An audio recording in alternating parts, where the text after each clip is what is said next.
So it's funny with poetry, innit? You know, you write things and you think they're about one thing and they change halfway, innit? Or you write something and you look back at it later and you think, yeah, I was really going through something there. This was not what I thought it was at all. You feel that? Yeah, there's a lot of nodding going on. So I thought this was about something, and I'm just going to do the fucking poem because I'm much better at the poems than the talking. Sometimes people ask me why I'm like this and where am I going and why I'm so harsh in the way that I write this when I'm sharing these poems.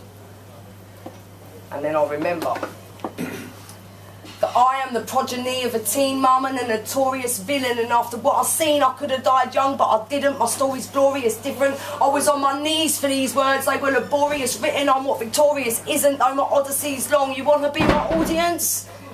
Listen. I saw my dad smoke crack when I was 9 in the 90s. I was right there in the nightmare and I still see pipe smoke like a flare when I write this. I swear that it's no hype this, I don't care, but it's not right this.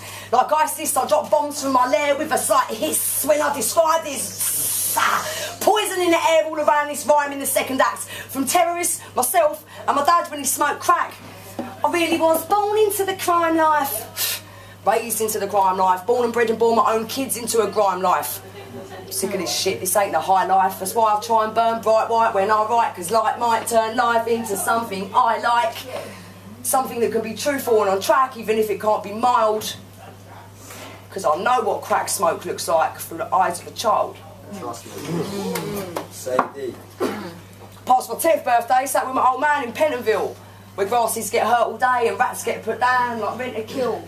Grasses get told what to say and flat out lied to that old Bill. I asked my father, will I find a better way? And he promised I will. And then I saw him on America's Worst Penitentiaries. It's the sort of sin our cash turns friends to these enemies. I stand here and sort through my treasury of memories, and then in a flash I remember what he said to me. What path to follow? Just ask yourself, do you want laughter or sorrow? The choice isn't hard. And did I get starred up? I didn't, because I got accurate vision. That's why I'm not behind bars. My lass, I found down en masse like I'm dismantling prisons. Breaking out prisons of mind, escaping visions of mine. I've got a right inside to try and find an escape that's magnificent. Just living on the edge, I find that race difficult.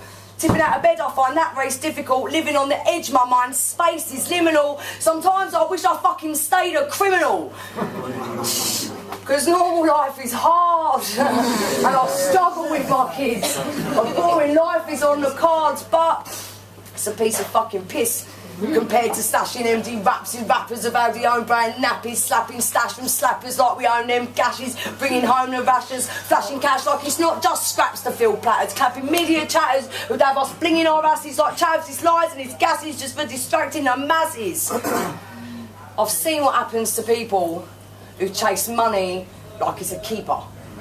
They go to an early grave, can't take a penny they've saved, and the only one who gets paid is the reaper.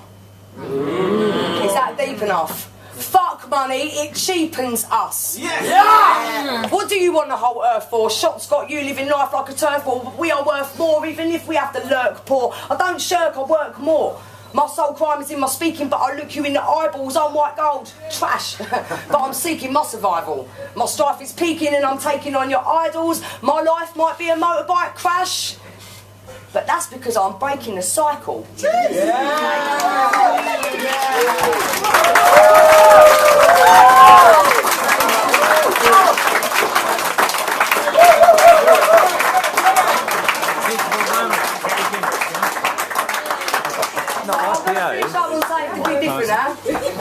So usually I write about these things, you know, they're very, you know, I write things and I look at it and I think, what's a load of bollocks? Do it again and tell the truth, and tell the truth properly. Do you know what I mean? So I thought I'd like a deviation from that. So I started looking into sort of like epic poetry and, you know, the whole hero's journey thing, like Lord of the Rings. I love this, like, this kind of fantasy, you know, fucking dragons and swords and shit like that. But, you know what I mean? Yeah, do you know what I'm saying? Dragons, swords, all that. But you've got to make it real. So this is my take on the hero's journey thing, you know. There's like there's like a set of sort of, you know, would be, you know, rules or guidelines that you have to follow if you're writing a hero's journey. There have to be certain challenges, there have to be certain baddies, there has to be like a herald, there has to be a messenger and so on and so on. So I tried to fit that into a 3-minute poem, which I now realise was not really the best idea in the world. Epic poetry like, designed to be like several thousand pages long, but well, fuck it. This is what I've got anyway, stuck again. It's about a girl called Zero. Zero has no car, walks far to the shop through a land imperilled, glanced at the sign, it says Daily Herald, calm seeking psalms in a cloak that one dishevelled, garms that disguise both wise mans and devils. The tension eased as he breathed. Have you got any change, mate? Destiny's whole dreams in the decisions we break. Zero was aggrieved, so with great love spake it. Oh, bruv, I was going to get a flake, but you take it. Said he, keep your flake, you're going to need it, for I see your heart is blessed. Seek I a champion to pass trials and many tests. Listen quick, because I've only got 3 minutes to manifest. Find the brass, slay the dragon, free the lost, that is your quest. Travel far past the pub, name the horses and wagon. Find the oracle in the park, a brass they call Karen. Seek you the one they call Shank, the blade of legend and fame, fated to carry 24 souls to his name. Zero blinked and he was gone. She thought, dealing with bare fools has got me feeling like I'd rather be in bed getting my hair pulled, which would hurt less, but I've been overruled. Let's save the tugging for later, I've got to get tools.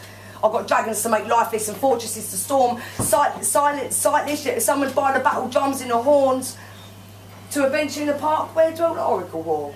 Said Karen, listen, yeah? I've been waiting for you. If you want to destroy the dragon, tell the one who guards the gate to the flats that are barren that I'll send you, and just say you're looking for Darren. Journeyed Zero to the tower, found the foot of the stairs, 1,000 feet of darkness, and who did she find there? 24 enemies, raised, trained and enslaved in the ends, defending the nemesis, blaze crazed, pretending they're friends.